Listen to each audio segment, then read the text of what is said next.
Christmas کی مبارکباد دینا کیسا ہے؟ 25 دسمبر کو عیسائیوں کا کرسمس کا دن منانا جو کہ ان کا مذہبی تہوار ہے۔ اگر آپ کسی عیسائی سے پوچھیں کہ 25 دسمبر کو آپ کس کی کرسمس مناتے ہیں تو وہ لوگ یہ کہتے ہیں کہ ہم 25 دسمبر کو ہم اللہ کے بیٹے کی کرسمس مناتے ہیں، معاذ اللہ۔ اور اے مسلمانوں، یہ بات خالق کائنات کو گالی دینے کے مترادف جو بہت بڑا کفر ہے، مگر افسوس ہمیں ان مسلمانوں پر جو لوگ ان کے اس کفریہ تہوار پر انہیں مبارکباد دیتے ہیں، ہیپی کرسمس، انہیں باقاعدہ کارڈ پوسٹ کیے جاتے ہیں، یعنی ان کو اس کفر پر مبارکباد دی جاتی ہے کہ تم جس کفر پر ہو یہ کفر تمہیں مبارک ہو، اور اسلام نے ان سب چیزوں سے روکا ہے۔ 25 دسمبر کو رب کائنات کی شان میں عظیم گستاخی کی جاتی ہے۔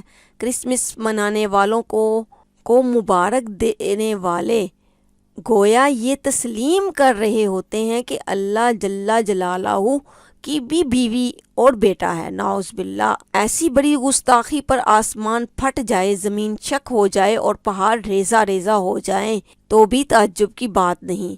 یہ بات قرآن مجید میں اللہ وحدہ لا شریک نے ان الفاظ میں بیان کی ہے۔ وَقَالُوا اتَّخَذَ الرَّحْمَنُ وَلَدًا، ان کا قول یہ ہے کہ اللہ رحمان نے بھی اولاد اختیار کی ہے۔ لَقَدْ جِئْتُمْ شَيْئًا اِدًّا، یقیناً تم بہت بڑی اور بھاری بات لائے ہو۔ تَكَادُ السَّمَاوَاتُ يَتَفَطَّرْنَ مِنْهُ وَتَنشَقُّ الْأَرْضُ وَتَخِرُّ الْجِبَالُ هَدًّا، قریب ہے کہ اس قول کی وجہ سے آسمان پھٹ جائیں اور زمین شک ہو جائے اور پہاڑ ریزہ ریزہ ہو جائیں۔